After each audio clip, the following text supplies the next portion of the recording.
Genesis 7. Then the Lord said to Noah, Go into the ark, you and all your household, for I have seen that you are righteous before me in this generation. Take with you 7 pairs of all clean animals, their male and his mate, and a pair of the animals that are not clean, the male and his mate, and 7 pairs of the birds of the heavens also, male and female, to keep their offspring alive on the face of all the earth. For in 7 days I will send rain on the earth, 40 days and 40 nights, and every living thing that I have made I will blot out from the face of the ground. And Noah did all that the Lord had commanded him. Noah was 600 years old when the flood of waters came upon the earth. And Noah and his sons and his wife and his sons' wives with him went into the ark to escape the waters of the flood. Of clean animals and of animals that are not clean, and of birds and of everything that creeps on the ground, 2 and 2, male and female, went into the ark with Noah, as God had commanded Noah. And after 7 days the waters of the flood came upon the earth. In the 600th year of Noah's life, in the 2nd month, on the 17th day of the month, on that day all the fountains of the great deep burst forth, and the windows of the heavens were opened, and rain fell upon the earth 40 days and 40 nights. On the very same day Noah and his sons, Shem and Ham and Japheth, and Noah's wife and 3 wives of his sons with them entered the ark. They and every beast according to his kind, and all the livestock according to their kinds, and every creeping thing that creeps on the earth according to his kind, and every bird according to his kind, every winged creature. They went into the ark with Noah, 2 and 2 of all flesh, in which there was the breath of life. And those that entered, male and female of all flesh, went in as God has commanded him, and the Lord shut him in. The flood continued 40 days on the earth. The waters increased and bore up the ark, and it rose high above the earth. The waters prevailed and increased greatly on the earth, and the ark floated on the face of the waters. And the waters prevailed so mightily on the earth that all the high mountains under the whole heaven were covered. The waters prevailed above the mountains, covering them 15 cubits deep. And all flesh died that moved on the earth, bird, livestock, beast, all swarming creatures that swarm on the earth, and all mankind. Everything on the dry land in whose nostrils was the breath of life died. He blotted out every living thing that was on the face of the ground, man and animals and creeping things and birds of the heaven. They were blotted out from the earth. Only Noah was left, and those who were with him in the ark. And the waters prevailed on the earth 150 days. Matthew 7. Judging others. Judge not that you be not judged, for with the judgment you pronounce you will be judged, and with the measure you use it will be measured to you. Why do you see the speck that is in your brother's eye, but do not notice the log that is in your own eye? Or how can you say to your brother, Let me take the speck out of your eye, when there is the log in your own eye? You hypocrite, first take the log out of your own eye, then you will see clearly to take the speck out of your brother's eye. Do not give dogs what is holy, and do not throw your pearls before pigs, lest they trample them underfoot and turn to attack you. Ask, and it will be given. Ask, and it will be given to you. Seek, and you will find. Knock, and it will be opened to you. For everyone who asks receives, and the one who seeks finds, and to the one who knocks it will be opened. Or which one of you, if this son asks him for bread, will give him a stone?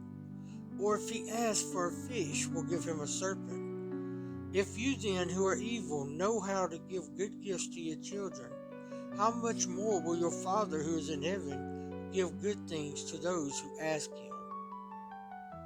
The golden rule. So So whatever you wish that others would do to you, do also to them, for this is the law and the prophets.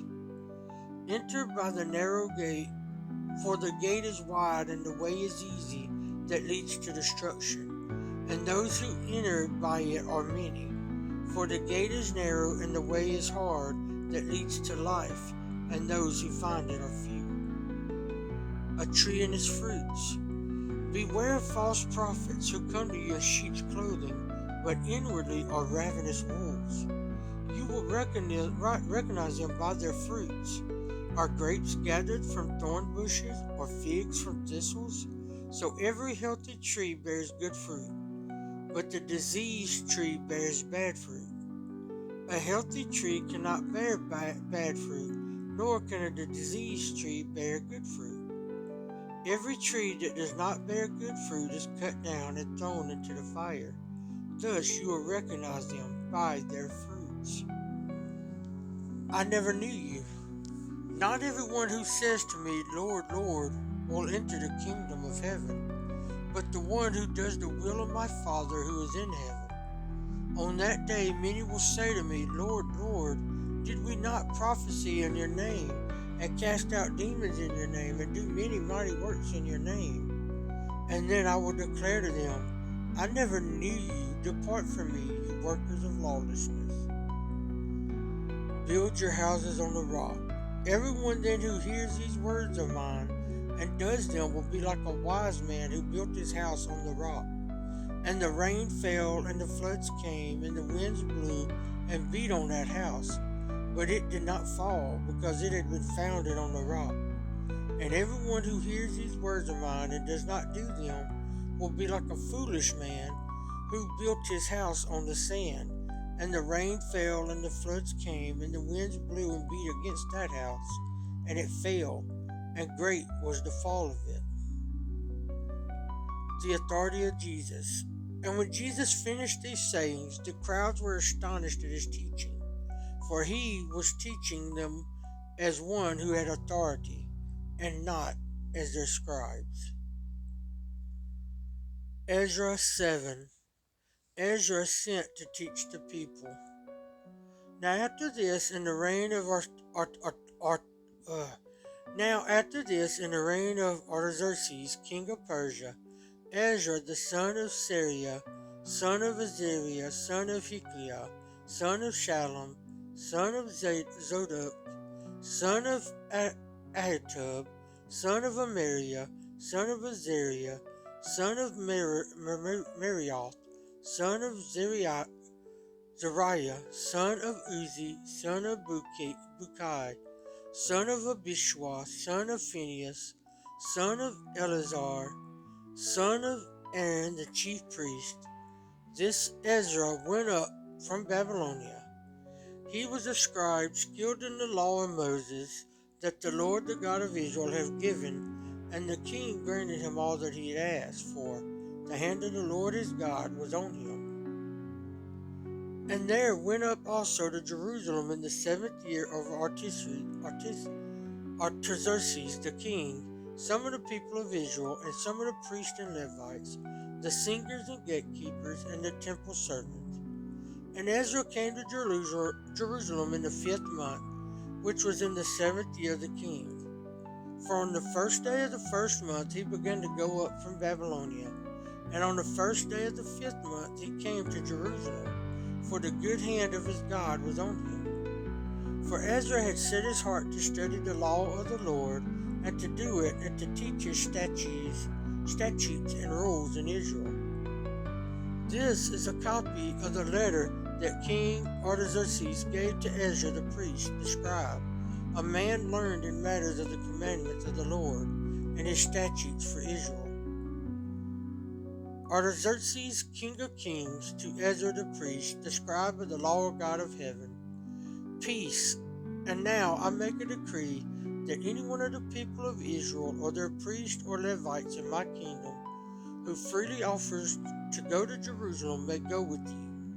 For you are sent by the king and his 7 counselors to make inquiries about Judah and Jerusalem, according to the law of your God, which is in your hand, and also to carry the silver and gold that the king and his counselors have freely offered to the God of Israel, whose dwelling is in Jerusalem, with all the silver and gold that you shall find in the whole province of Babylonia, and with the freewill offerings of the people and the priests, vowed willingly for the house of their God that is in Jerusalem. With this money then you shall with all diligence buy bulls, rams, and lambs with their grain offerings and their drink offerings, and you shall offer them on the altar of the house of your God that is in Jerusalem.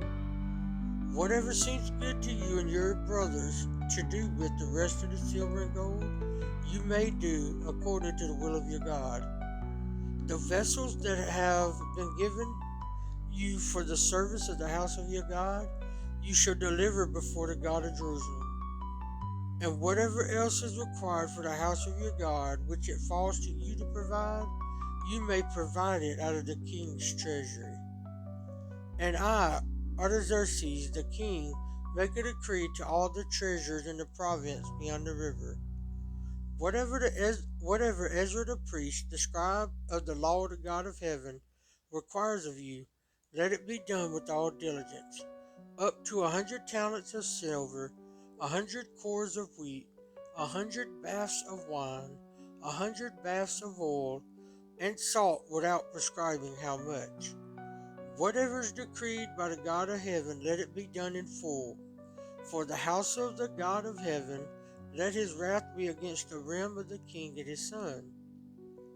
We also notify you that it shall not be lawful to impose tribute, custom, or toll on any one of the priests, the Levites, the singers, the doorkeepers, the temple servants, or other servants of this house of God. And you, Ezra, according to the wisdom of your God that is in your hand, appoint magistrates and judges who may judge all the people in the province beyond the river, all such as know the laws of your God. And those who do not know them you shall teach.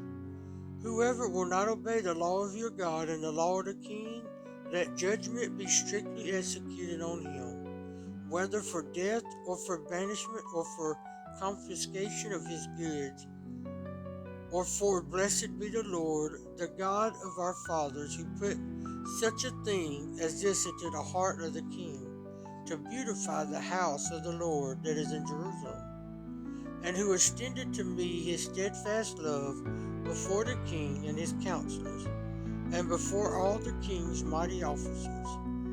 I took courage, for the hand of the Lord my God was on me, and I gathered leading men from Israel to go up with me.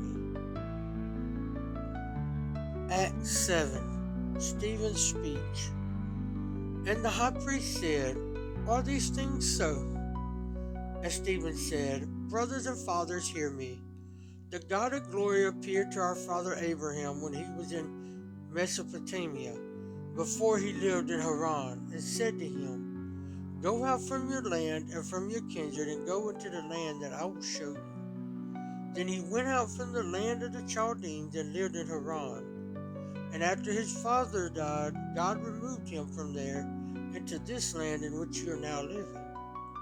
Yet he gave him no inheritance in it, not even a foot's length, but promised to give it to him as a possession, and to his offspring after him, though he had no child. And God spoke to this effect, that his offspring would be sojourners in the land belonging to others, who would enslave them and afflict them 400 years. But I will judge the nation that they serve, said God, and after that they shall come out and worship me in this place. And he gave him the covenant of circumcision. And so Abraham became the father of Isaac, and circumcised him on the 8th day. And Isaac became the father of Jacob, and Jacob of the 12 patriarchs. And the patriarchs, jealous of Joseph, sold him into Egypt. But God was with him, and rescued him out of all his afflictions, and gave him favor and wisdom before Pharaoh, king of Egypt, who made him ruler over Egypt and over all his household. Now there came a famine through all Egypt and Canaan, and great affliction, and our fathers could find no food. But when Jacob heard that there was grain in Egypt, he sent out our fathers on their first visit. And on the second visit, Joseph made himself known to his brothers, and Joseph's family became known to Pharaoh. And Joseph sent and summoned Jacob his father, and all his kindred, 75 persons in all. And Jacob went down into Egypt, and he died, he and our fathers, and they were carried back to Shechem, and laid in the tomb that Abraham had bought for a sum of silver from the sons of Hamor and Shechem. But as the time of the promise drew near, which God had granted to Abraham, the people increased and multiplied in Egypt, until there arose over Egypt another king who did not know Joseph. He dealt shrewdly with our race and forced our fathers to expose their infants, so they would not be kept alive. At this time Moses was born, and he was beautiful in God's sight. And he was brought up for 3 months in his father's house. And when he was exposed, Pharaoh's daughter adopted him, brought him up as her own son. And Moses was instructed in all the wisdom of the Egyptians, and he was mighty in his words and deeds. When he was 40 years old, it came into his heart to visit his brothers, the children of Israel. And seeing one of them being wronged, he defended the oppressed man and avenged him by striking down the Egyptian. He supposed that his brothers would understand that God was giving them salvation by his hand, but they did not understand. And on the following day he appeared to them as they were quarreling, and tried to reconcile them, saying, Men, you are brothers. Why do you wrong each other? But the man who was wronging his neighbor thrust him aside, saying, Who made you a ruler and a judge over us?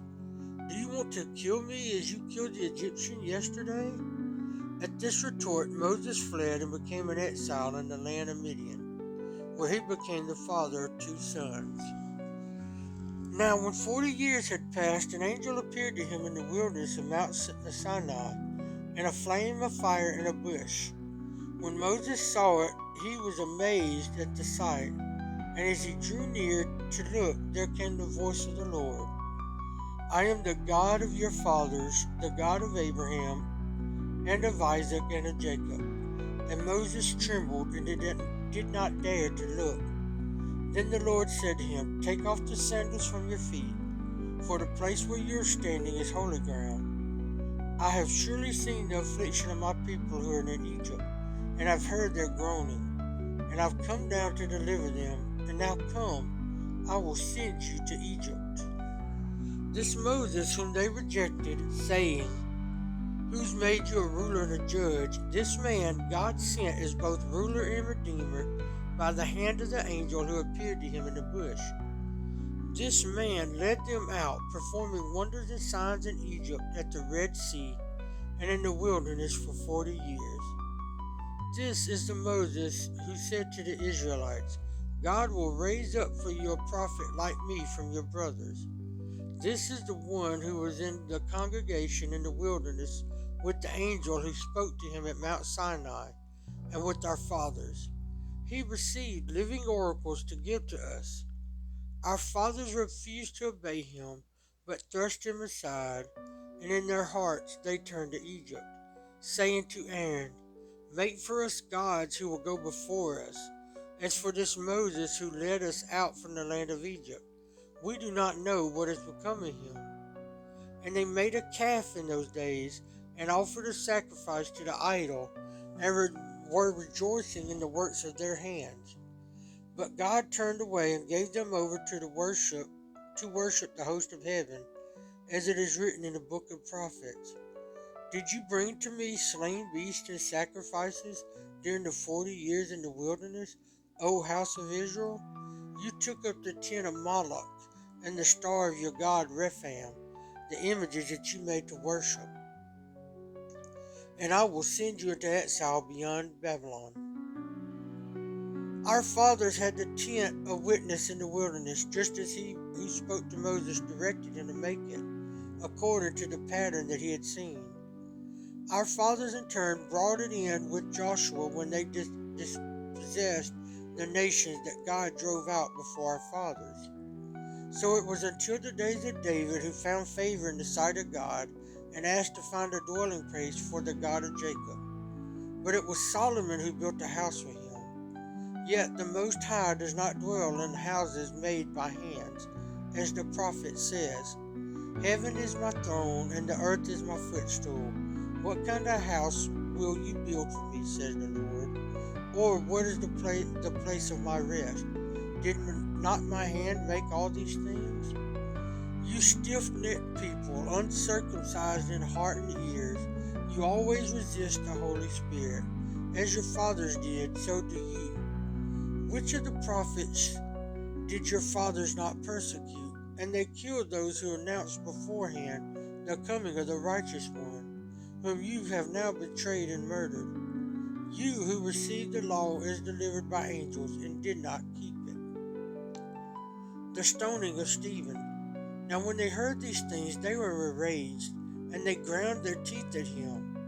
But he, full of the Holy Spirit, gazed into the heaven and saw the glory of God, and Jesus standing at the right hand of God. And he said, "Behold, I see the heavens opened, and the Son of Man standing at the right hand of God." But they cried out with a loud voice and stopped their ears and rushed together at him. They cast him out of the city and stoned him. And the witnesses laid down their garments at the feet of a young man named Saul. And as they were stoning Stephen, he called out, "Lord Jesus, receive my spirit." And falling to his knees, he cried out with a loud voice, "Lord, do not hold this sin against them." And when he had said this, he fell asleep.